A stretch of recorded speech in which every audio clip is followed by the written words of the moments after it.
Hello, today I will show you how we're proposing to communicate between SQL Server 25, in particular AI procedures and objects in the new AI part of the SQL Server.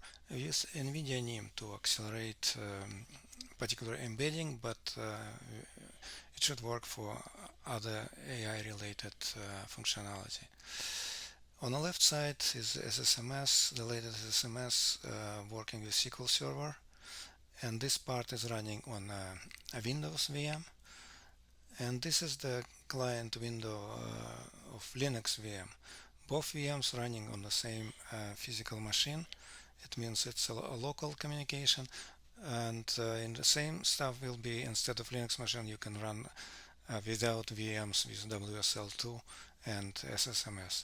I am showing this kind of to generalize this local run because actually for the local run I'm using Azure Local, and for cloud communication I'm using Azure Cloud, and in the middle I have Azure Container Application just to host NIMs. I will show it later. Okay, let's see. This is the SQL Server. I load AdventureWorks as an example, and I will show you how I will add embedding to distribution. It's a kind of known example. I think it already published somewhere in a SQL Server example. In Linux, let's first check what is the IP address. And yeah, this is the IP address, and I will use this IP address to communicate locally between Windows and Linux. Plus, I need to do some preparations for NGC, or our storage of NIMs at NVIDIA. I need to do this thing. First I need to log into NGC. This is the first line with my key I'm getting for NGC, and after that I will export this key as a variable to use it in a Docker container. I already did these steps before. Next I will use some imports. Yeah, this is imports required to run the Docker, because I need to simplify communication. I need to pass the NGC key, and plus I need to this is actually extra line because I already did it, and I need to pass TLS certificates to have the same on both Linux VM and on Windows. In this case they will share the same certificates, and they can communicate using HTTPS instead of just HTTP. And next is let me clear the screen. Next I will just run the Docker. Hopefully I don't have anything already running. Okay, let's see.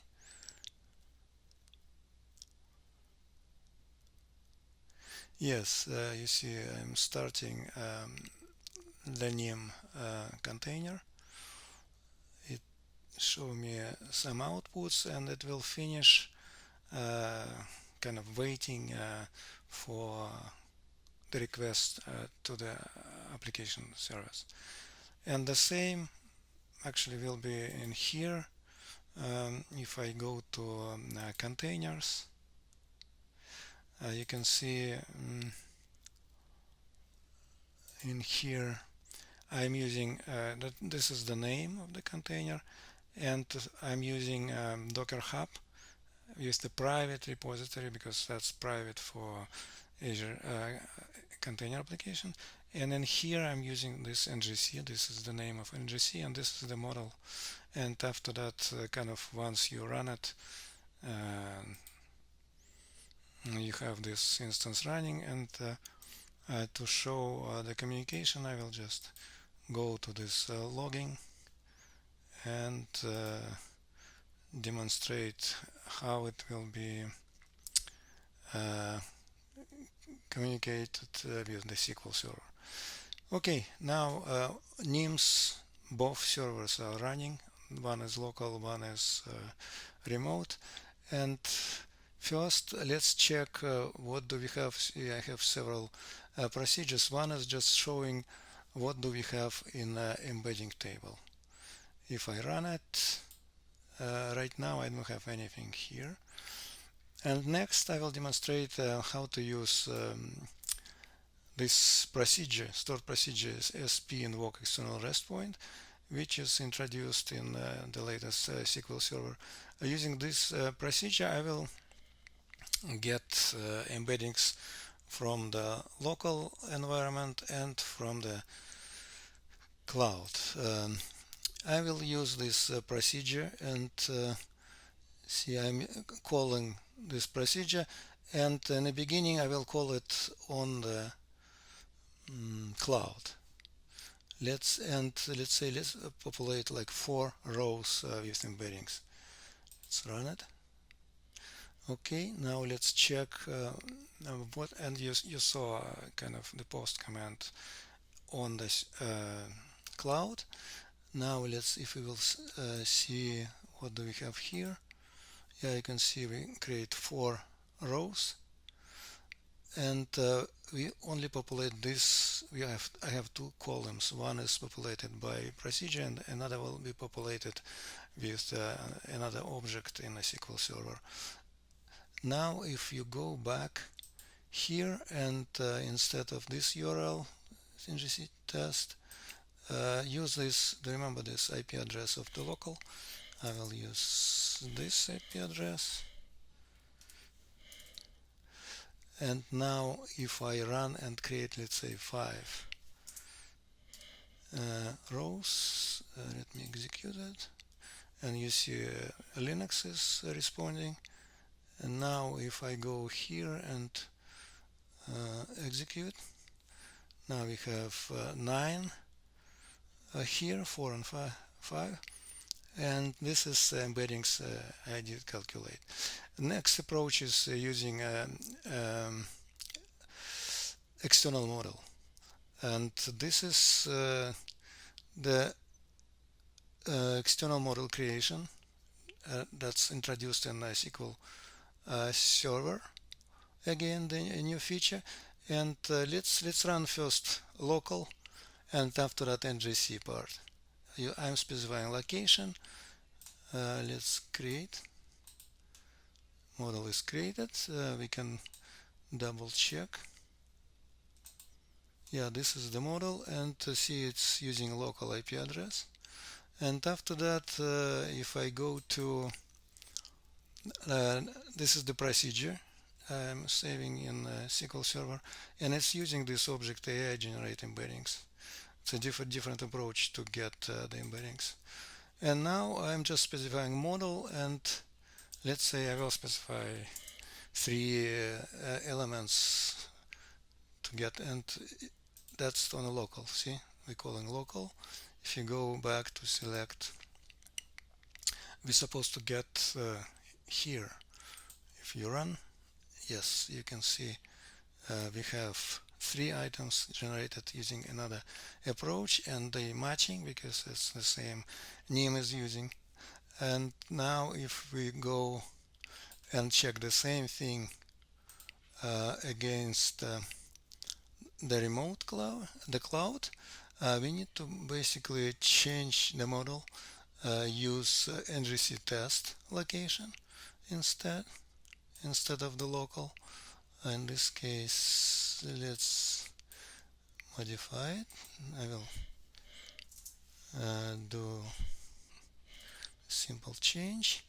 After that, I'll execute the model. Now we will check. We're supposed to have URL demonstrating external model. Yeah, that's ngc test. Now if we go to execute the model, and let's say we'll do like 5 elements in executing. That's in here we can see. This is the output is just kind of temporary output, but if you go see we have 9 and we're supposed to have 5 more here. Let's execute. Yes, it works, and the results are matching for both methods.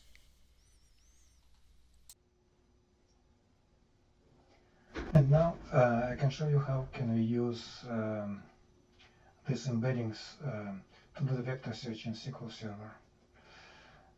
On the current stage, we don't have anything in embeddings, and I need to run to process all rows in a database. There is a flag process all, and I already run it, and it has more than around 2,000 rows with a batch size 1,000 inside. We can actually check it. If you remember previously it was empty. Now if I will execute it, you will see, yeah, that's what we have. Every row has related embeddings based on a description. And now if we go to a simple call for vector distance against this database, you will see how can we find related products. For example, I'm executing the procedure to get embeddings for the prompt, because when we do the vector search, we will compare two embeddings. One embedding from the prompt against all embeddings in the database. And because of these semantic distances, I will find related products to the prompt.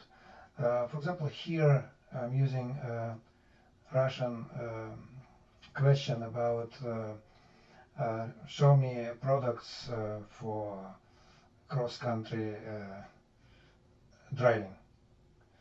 And because when we build embedding, it's not tied to a particular language.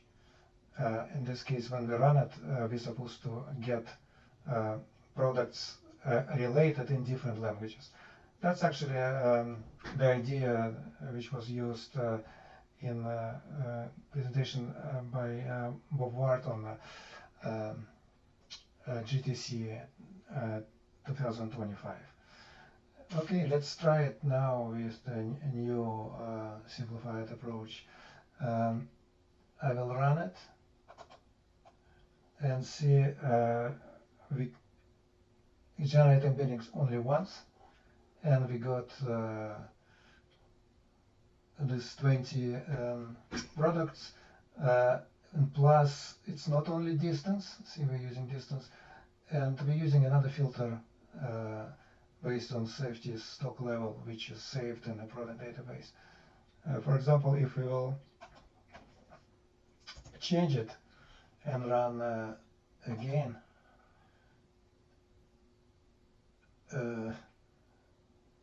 okay, let's see.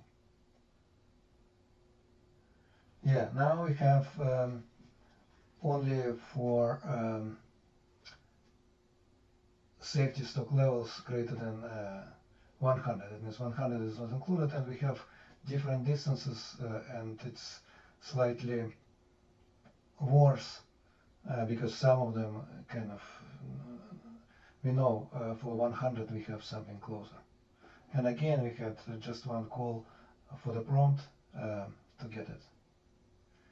It means basically the current approach could be used for vector search and for RAG and for other scenarios.